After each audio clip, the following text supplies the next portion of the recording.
आज सकाळपासून मीना आणि राकेश त्यांचे सामान पॅक करत होते। राकेश म्हणाला, मीना सर्व सामान व्यवस्थित घे, काही मागे राहायला नको। घरातील इतर म्हणजे त्याचे आई बाबा, मोठा भाऊ सुनील आणि वहिनी कविता हे आपापल्या खोलीत होते। घरात एक वेगळी शांतता पसरली होती। सगळ्यांना सगळं समजत होतं, पण कोणी काही बोलत नव्हतं। आज मीना आणि राकेश घर सोडून वेगळे राहायला जाणार होते। काही वेळाने मीना किचनमध्ये आली।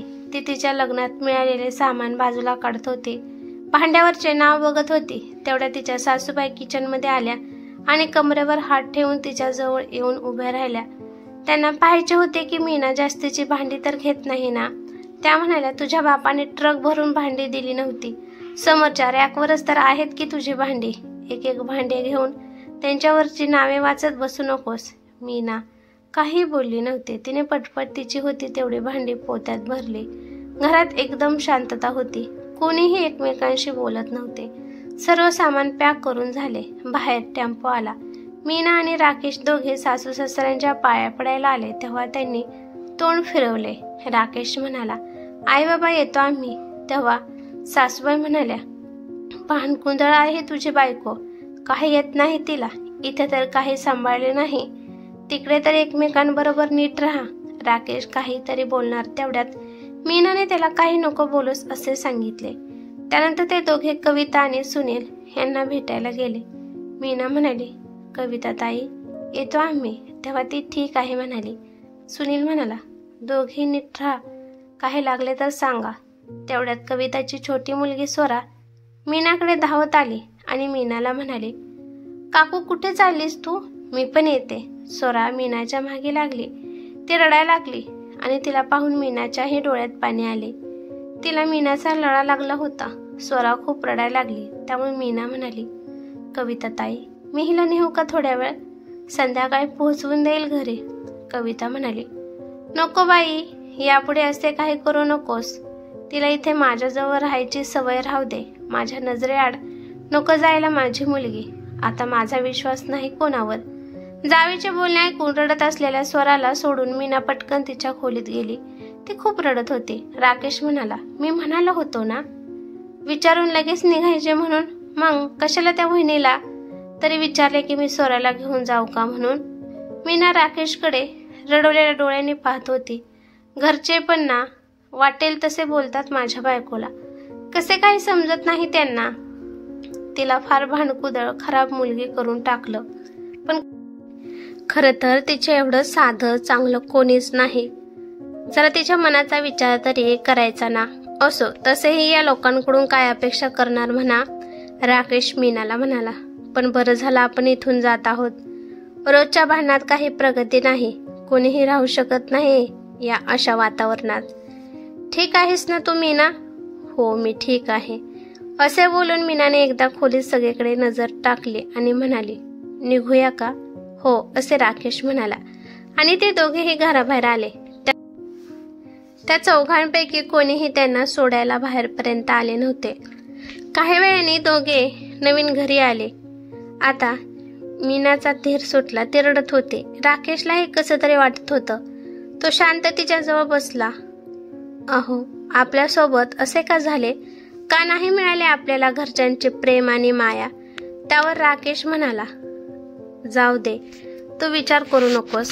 आता आपण दोघांनी यापुढे त्या लोकांविषयी काही बोलायचे नाही। तू शांत हो, तू तब्येत सांभाळ। मीना काही बोलली नाही। त्यानंतर दोघांनी मिळून झाडून झटकून सर्व सामान व्यवस्थित लावले। काही वेळाने राकेशने बाहेरून जेवण ऑर्डर केले। दोघांनी मिळून जेवण केले। नेहमीप्रमाणे दोघेही शांत होते। तसा त्यांचा काही प्रॉब्लेम नव्हता। दोघे एकमेकांना समजून घ्यायचे व राकेश खूप प्रेमळ होता।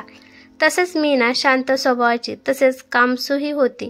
घरच्यांनी अति केलं, ऊस गोड लागला म्हणून मुळासकट खाल्ला आणि अति केले तिथे माती होतेच। साधारण 7 महिन्यापूर्वी व्यवस्थित ठरवून मीना आणि राकेशचे लग्न झाले होते। मीना शिकलेली, शांत, छान अशी सुंदर सून घरी आली। मीनाला एकत्र कुटुंबाची खूप हौस होती। तिला बहीण नव्हती, त्यामुळे आपल्या मोठ्या जावेमध्येच ती तिची बहीण बघत होती। सासरे आल्याबरोबर मीनाने लगेच घरकामाला सुरुवात केली। सगळंच कसं येतं हिला, काही दोष नाही। अभ्यासात हुशार तर होतीच, पण स्वयंपाकातही हिची फजिती होत नाही। जे सांगितले ते पटापटा करते। ती कामे करत असताना सासूबाई आणि तिची जाऊ कविता तिला बघत असायच्या. ती एकटी सर्व काम करते म्हटल्यावर त्या दोघींनीही तेव्हापासून कामातून अंग काढून घेतले. अगदी कविता सुद्धा तशीच वागत होती. कोणी काही सांगितलं की मीना हे कर ते कर असे सुरू होतं. खरं तर कविताने काम वाटून घ्यायला हवं होतं ना. घरची मोठी सून म्हणून तिने थोडी तरी तिला मदत करायची, पण नाही. सासूबाईंच्या माहेरच्या नात्यातील कविता मुलगी असल्यामुळे त्या पण कानडोळा करत होत्या. दिवसभर मीना कामात असायची. तिला जसं काही घरकामालाच आणले आहे असे घरचे वागत होते, तरी ती काहीच म्हणायची नाही. घरात माणसे जास्त होती त्यामुळे तिची खूप धावपळ होत होती आणि याआधी शिक्षण आणि नंतर नोकरीमुळे कामाची सवयही नव्हती. तर मग घरातल्या लोकांचं काम नव्हतं का तिला सपोर्ट करण्याचे? ते सगळेजण तिच्यावर सोडून देत होते. एके दिवशी सासूबाईंच्या माहेरचे खूप पाहुणे आले. साधारण 8-10 जण होते आणि घरातील 6 जण, त्यामुळे जास्त स्वयंपाक करायचा होता. स्वयंपाक करताना काही चूक व्हायला नको, त्यामुळे ती तिच्या जावेला म्हणाली, कविता ताई या ना किचनमध्ये, थोडं थांबा ना माझ्याजवळ, मीच करते स्वयंपाक, तुम्ही फक्त बघा बरोबर करते की नाही ते.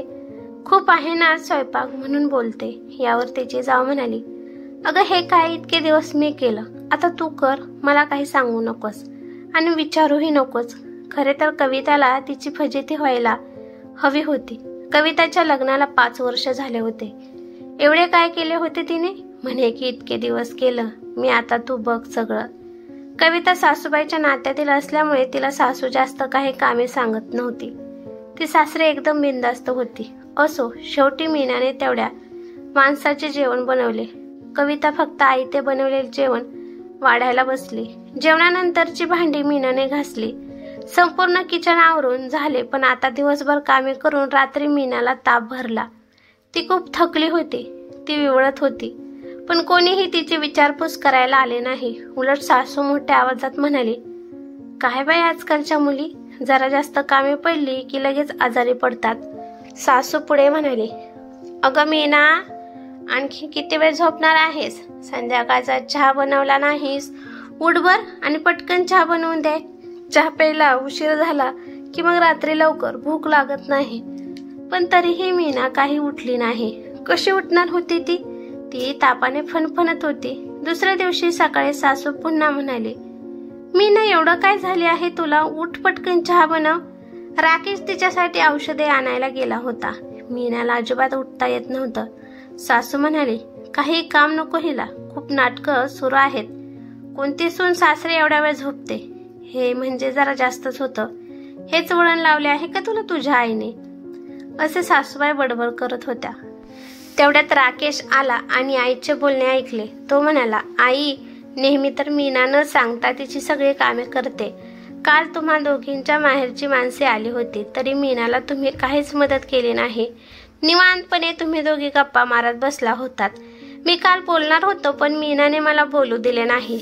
आज ती आजारी आहे, मग आई तू वहिनीला चहा स्वयंपाक बनवायला सांग, असे म्हणून तो खोलीत गेला.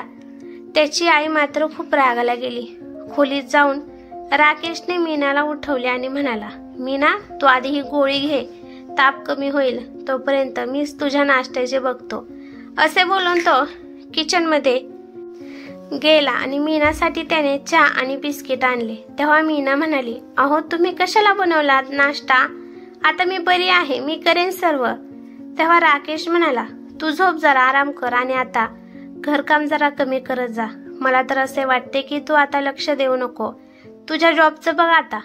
बरं, नुसतं काम असतं तर ठीक होतं, पण येता जाता टोमणे, हे केले नाही ते केले नाही, आमच्याकडची ही पद्धत नाही, असं कर तसं कर, याने मीना घाबरून जायचे. तरी तिने याबाबतीत कधीच राकेशला काही सांगितले नाही. पण 1-2दा राकेशने आई आणि वहिनी मीनाबद्दल बोलत असताना ऐकलं. तेव्हा तो त्यांना काही बोलला नाही. पण आता तो म्हणाला, मीना काय चाललं आहे हे घरात? या दोघी का बोलत असतात तुला, आणि तू हे कारण नसताना का ऐकून घेते? मीना म्हणाली, आई आणि कविता या दोघींना वाटतं सगळं त्यांच्या पद्धतीने व्हायला हवं. मी तसा प्रयत्न करते, मी स्वयंपाक चांगला करते, पण त्यांना पटत नाही.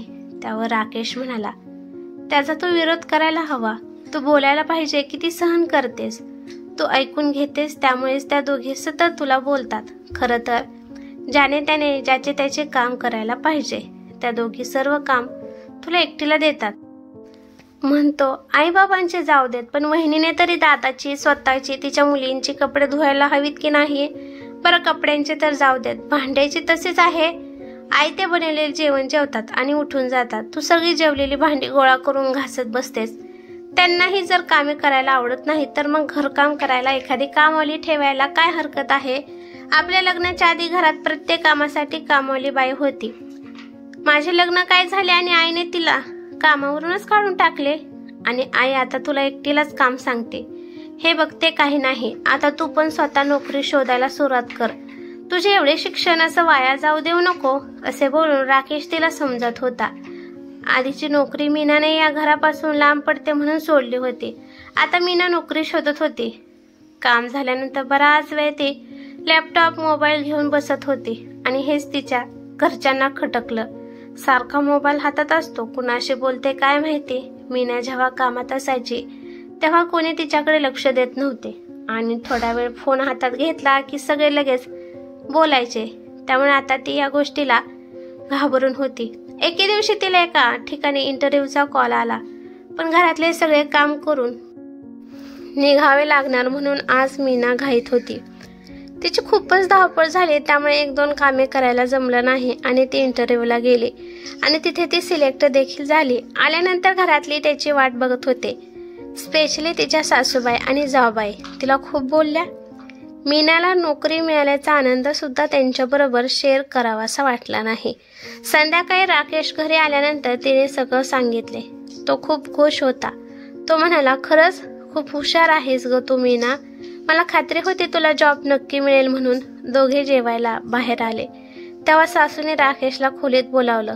त्या म्हणाल्या, तुला पटतं का तुझ्या बायकोचं हे वागणं? ती आज सगळं काम टाकून बाहेर निघून गेली होती. यावर तो म्हणाला, आई आज तिचा इंटरव्ह्यू होता आणि तिला जॉब पण मिळाला आहे.